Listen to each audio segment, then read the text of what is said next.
Hi, thanks for joining me today. Welcome to Axolotls. I'm super excited to announce that this is now going to be a monthly collab hosted by me, and I hope you'll tune in every month to see what everyone makes. It will normally be the first Saturday of each month.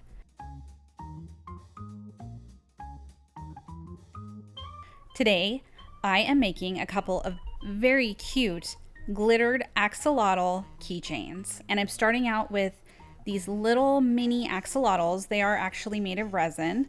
I ordered a whole packet of them from Temu, and they do glow in the dark. I don't intend to really use them as glow in the dark in this situation, but it's there just in case anyone wanted to know.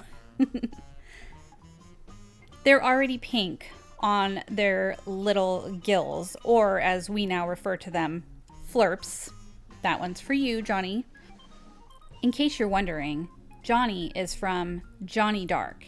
You have to go check out his channel. He is an amazing artist and so darn funny.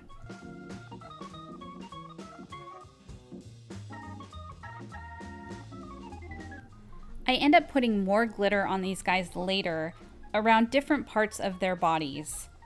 I wanted the sort of crest of the back and the tail at the very least to also be pink. So I do end up glittering that after I go over it with this neon pink alcohol ink marker. And for that glitter, I actually have glitter mixed in to UV resin already, which I used on another project, and that's how I glitter this part. Honestly, I didn't feel like doing this separate UV resin painting and then glittering. I got lazy.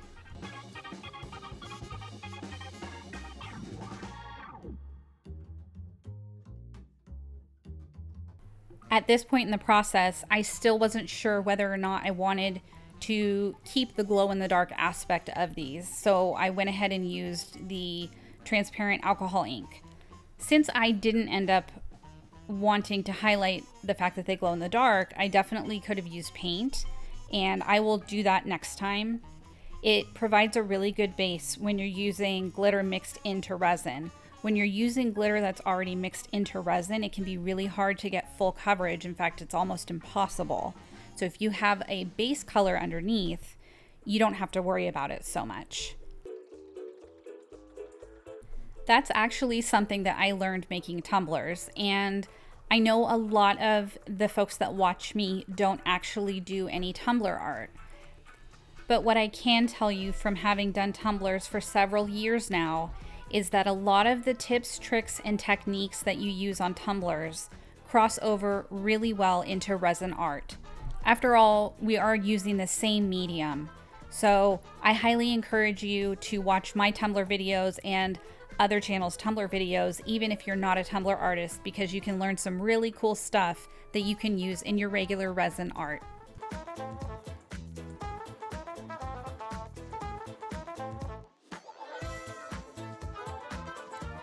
Yeah, I am a huge klutz, and if I can put my finger in something and ruin it, I almost always will. Flash curing for the win.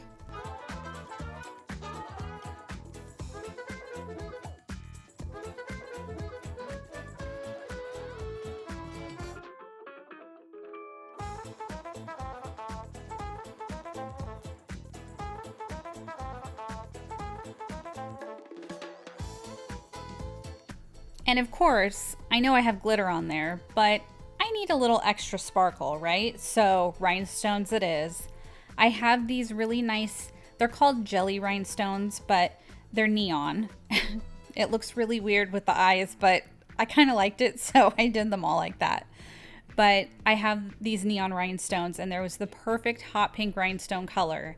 And they are AB, which if you don't know what that is, it's iridescent, and it does stand for Aurora Borealis, but we just call them AB crystals.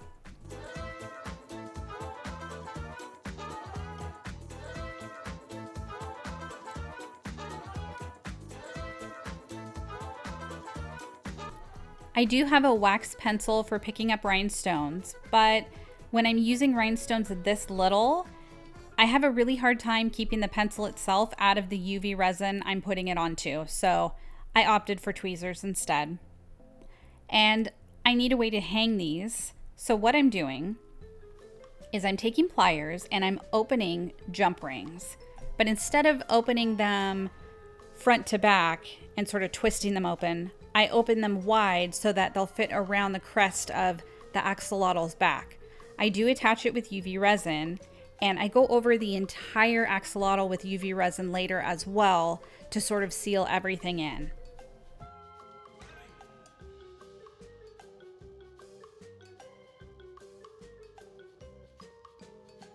I don't know what my problem was this day, but I had really shaky hands and I had a heck of a time holding those jump rings in place. They kept falling off before I could get them to cure. It took me several tries.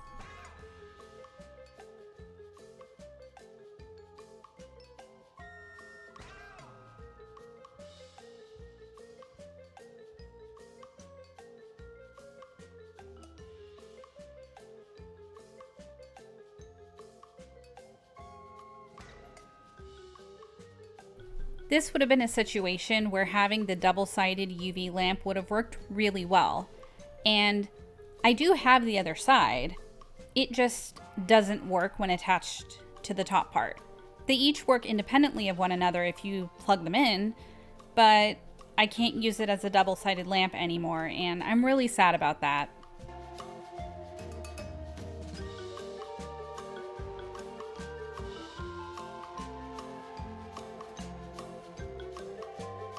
Now I'm just going back on each one of them and adding a little extra UV resin to make sure that these don't pop off before I can get the entire axolotl covered in UV resin over everything else. Also, how many times can I say UV resin? Sorry. Here are my keychains, and I have several different jump rings, and I'm trying to figure out what I want to do. I do know that I also want to add some beads, and the best way to do that, in my opinion, here was a head pin that you can use for making jewelry. I have these cool polymer clay beads, but you can see the hole is really big and they don't fit on these head pins. They just slide right off. So to remedy that, what I did is I took my little seed beads and I found one that fit really snugly in the larger bead hole. I pushed it in, making sure that the hole was facing the same way as the hole in the larger bead, and then I UV resin around where they meet to keep it in place. I hope that makes sense. It didn't really make sense in my head when I was saying it, but you do get to watch what I'm doing. So if you have beads that have holes that are too big for the kind of jewelry findings you want to use them on, this is a really cool trick.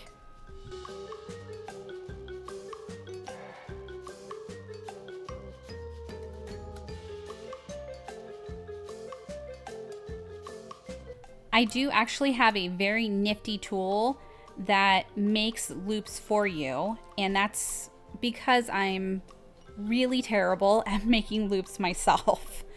The only thing I don't like about it is that it ends up with quite a large gap between the bead and the loop that it creates. So when I really want to avoid that, I just do them by hand and kind of hope for the best.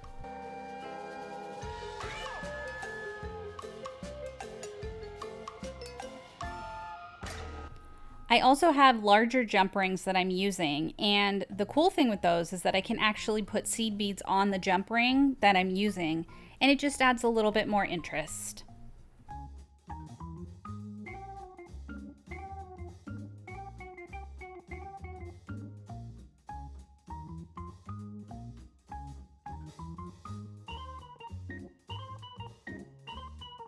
Now I'm just putting everything together on that key ring, and I'll go ahead and close up the jump rings and we'll see what it looks like.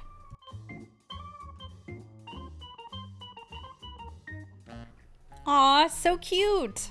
I love the beads. I think it complements the little axolotl really well. Axolotl kiss! I went ahead and colored in and glittered another one off camera. I figured you already watched me do a bunch with the other one and you already get the idea. I colored this one like a neon watermelon, so I did a lot more pink on the body. Then I did a strip where I didn't actually put any color and used white glitter. And then around the bottom, I used a very light green alcohol ink and darker green to make the little watermelon stripes and covered that in green glitter. This one is definitely my favorite. I wanted beads on this one too. I'm using some different beads, but also still using seed beads. And I'm doing the same method using the head pin.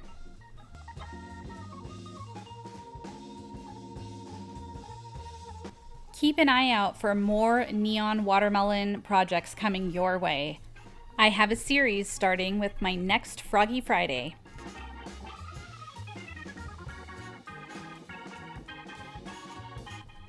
Sometimes I do have to switch out the seed beads if they don't really fit on the jump rings that I'm using. They always fit on the head pins, but the jump rings are a little bit thicker. They're designed to be a little more sturdy. I got these swivel keychain heads from Temu as well. They're just painted different colors, and I thought it would look really cute with the neon watermelon axolotl. How freaking cute are these? I love these axolotls, and I especially love their creepy eyes.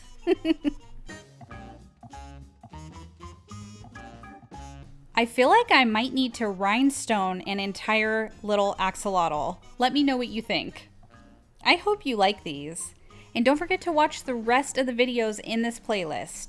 And keep an eye out for Allotl Axolotls the first Saturday of every month. And if you want to join in, you just let me know.